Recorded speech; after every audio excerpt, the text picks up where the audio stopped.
Hi ladies and gentlemen, today is January 24th, 2017, and Trump is destroying Babylon. He is destroying the New World Order, setting it up for complete destruction. I'm very pleased with what I'm seeing, but believe it or not, this video I'm not going to spend a lot of time on the purely political. For a lot of you who like information on biblical things, spiritual things, my presentation of some of the Hebrew concepts, that's really what this is going to be about. I thought about making a long video, but you know, I just as soon make the smaller one, so I'm not going to ask YouTube to allow me to make hour videos. I think it's best to do it this way. So this video is going to be about something very specific. It's kind of a follow-on to the Koresh idea. And so I think I'm going to stick with that at this point, and then I'll do some commentary on a second video about some of the politics that are going on, like Trump keeping Comey. I don't know about that, but under the circumstances it might be a good tactical, strategic move. Okay, so where am I going with this? Well, I don't usually read my comments because it's just a waste of time for me. Not that I don't appreciate what people are doing, but I look at that as a forum for you all. More than myself. I really would not have the time to go through and read all of that. But occasionally I'll see one by accident, or somebody will bring it up and wanted to know what's going on. So my first address here is, I guess somebody wrote in and said, well, my understanding was that Zayin was about covenants. Well, it depends on what you're talking about. But in the word Nazarite, the Zayin is used. And so why is the Zayin used sometimes in certain situations and the Vav used in others? For the word covenant. And the reason is because what it's trying to explain. In the word Nazir, for instance, the Zayin is used to mean separation, cut off from the world. And no, it doesn't mean cut off from your spouse and those types of things. It means, you take an oath for a period of time to be separated so that you can talk with God. Paul talked about in the New Testament by saying, you can go away from each other for a time, but then come back together in joy, that kind of thing. Some people took, short oaths of those types. Some people took lifelong ones like James the Just, but that's another story. I don't really want to get into that. What I do want to do is I'm going to explain that the Zayin, it depends on what you're trying to say. Zayin, separation, dedication to God, covenant with God, that kind of a situation. Okay, so let's write the word Nazir, which is the root for Nazarene, Nazarite. Starts with a nun. The meaning of a nun is a messenger. Kind of interesting, isn't it? So here we have the nun, okay? And then we have the Zayin after that. And again, I'm not a scribe, so I'm going to try to... Okay, there would be a Zayin. Then you have a Yod. Then you have what's called a Resh. That's Nazir, okay? In this situation, as you know, the Nazarites took a vow to separate themselves from the world. Yeah, it was to connect to God, but that was a different process, okay? So that's why the number 7, Zayin, it means sword, separation, whereas the Vav means nail, connection. A Nazir type of thing with a Zayin means you're cutting yourself off from something. It's a really big difference. Important difference. You can actually do both at the same time, but I thought I'd explain that. Okay, Trump is destroying Babylon. All right, we talked about Koresh and how he might be a type and shadow of Koresh in prophecy. So what I wanted to do is I wanted to kind of show you the word Koresh in Hebrew. But there's something that's interesting that happens in Ezra. Now, Koresh is mentioned, I'm going to guess, about maybe 15 times in the Tanakh, the Old Testament, particularly Ezra, Isaiah, and Chronicles. Those are the main ones. But something interesting happens with the name Koresh. In a video some time ago, I told you about the fact that the Hebrew prophets would sometimes change the spelling of a word. And are they just making a misspelling? Did they goof up? No. What they're doing is they're sending a coded message. Okay, it means something when they do that. And a really good example, since it's been the subject of some of my videos here lately, is about Koresh. And so what I'm going to do here is show you that. Okay, so here's the book of Ezra. That's in Hebrew there, and then in Latin. But I want to show you Koresh here, the name of Koresh. And it's right there. Now the lamed at the start there just means a preposition of, and it's, you can see the letters. It's Kaf, Vav, Resh, Shin. But the next time it occurs, it's spelled like this. And you can see it right there. Okay, without the Vav. Kaf, Resh, Shin. The third time in Ezra, and only twice in the entire Tanakh or Old Testament this way, it's spelled the same as it was in the second verse up there. So we have two ways it's spelled. And in the Tanakh, this version, Kaf, Resh, Shin, only occurs twice in the entire Tanakh, here and here. All the rest are spelled like it was to begin with at first. Why is that Vav there after the Kaf missing in these other examples? Did the prophet just misspell the word and say, you know, he would have made the mistake once there, but why a second time right there? And there's a reason for that, and we're going to discuss that. Alright, so what I've done here on the board is I've put in the two different versions of Koresh that we find. Now, like I said, throughout the Tanakh, Koresh is spelled primarily this way. Kaf, Vav, Resh, Shin. Okay, notice that twice, and only twice in the Tanakh. And Ezra is important that he's the one that's done this because he was the redactor of the Tanakh, of the Torah. Which is, I'm not going to get into that, it's kind of a history that would take some time to explain. But at any rate, this is how he spells it twice. And isn't that strange?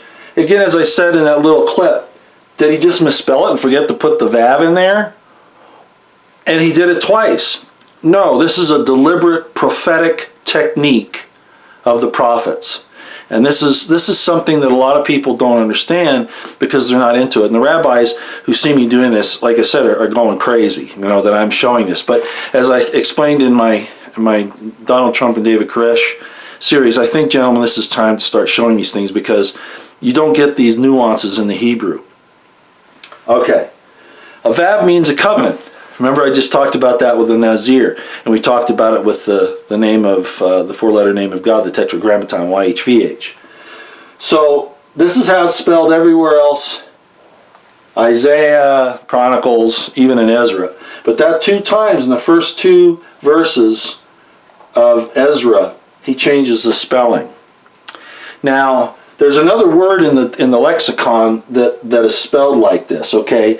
And it means to bend or bow. It's just right before Koresh. And by the way, the Gesenius lexicon only lists this one. It doesn't list that one. That's another signal about what's going on here. Not that Gesenius knew, although he probably did. The Vav has a vowel sound, as you see in the name Koresh here. It's not kev or qua. It's kor. So a Vav has a vowel sound at certain points. Vowels are levels of meaning in Hebrew. You get the base core consonants like you do here, and then you add the vowels in between the words, and they change the meaning of the word through degrees of meaning. The pardes that I talked about before. So the Vav being added in here is a very interesting thing. This is a symbol that's very, very important when you see it in a word like this. So let's get back and ask why. This is where it's going to stay with me here if you can. Why did the prophet Ezra take out that Vav twice in the text? It's an emphasis. It's to say, pay attention to what's going on here. He's making a prophecy. God said to Koresh that, Koresh, you are my anointed. You're anointed. I've anointed you to do what you're going to do. This is back in ancient times, okay? So there's the Vav in the name. It's not necessary in the pronunciation, as you can see here, because the vowels can be inserted. This was God placing a Vav in his name to show that he's anointed. to take it out twice is saying, pay attention here. You take a vav twice. A vav is 6, okay? And I was going to get into gematria here, but I think that's too far to go for most of you, right? And I don't mean to insult you. I just mean that it takes too much time to explain. But there are number differences in these two words, the totals of the letters, the values. But taking that vav out twice, okay, what does that mean? It means pay attention. Prophetically, it means God is going to deal with this concept of saving the people at least twice. That's going to count in prophecy. The first was the actual Koresh, king of Persia. The second vav is a prophecy that's missing here, saying, pay attention. It's not that it's being taken away. It's saying this is important. It's done twice. So sometime in the future, a second Koresh is going to arrive on the scene and do the same basic things. Do you see how that works? So this is a very simple example of what I was saying, that sometimes the prophets would change spelling to be prophetic. And there's even more involved here, but I wanted to give you the basics on that so that you'd see it. So what am I saying here? Types and shadows, prophecy. Prophecy and all of those things are, it's like quantum physics. As a matter of fact, the prophetic manner of writing amongst the Hebrews, the Israelites in particular, and the Judites, and I do separate Judites from the concept of Jews, and maybe I'll cover that someday. I covered it in my book, The Crimson Thread, but that's another subject. The point being here is that the manner of prophesying was the Hekkelot, and what developed into the Kabbalah was never intended to be like throwing hexes, curses necessarily, or things like that. Not that you couldn't, but that's not what it was used for. The real purpose was to study the words, because what happened? God spoke and things came into existence. The sounds, according to Genesis, brought things into existence. Real Hekkelot, real Kabbalah is talking about studying the letters and the words for what they really are, what they mean. Even the spaces between the words mean something, the number of the spaces between the words.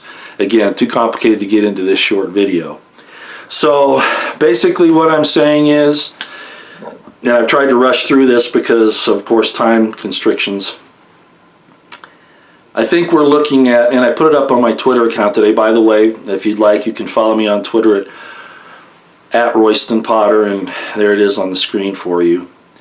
And I put it up on Twitter today, some things that were going on with Donald Trump, and I said, ditto, even Jesus talking about the people that would follow him, he said, in later years, he said, greater things will you do than I have done because I go to the Father. Donald Trump's not perfect. This thing with Comey, I'm cringing on that, but I can kind of understand the tactics behind it. But regardless, Donald Trump is destroying Babylon. He really, honestly is. That's really what's happening, is Babylon is being destroyed right in front of our eyes. As long as they don't kill him, as long as God protects him, puts him in the palm of his hand, and writes him on the palm of his hand, and sets up, in one Twitter I sent out, I asked God to put gates, the number 8, God's number 8s, which are basically walls all around Donald Trump to protect him and his family. So hopefully God's holding him in the palm of his hand and protecting him with his gates, his number 8, surrounding him with protection.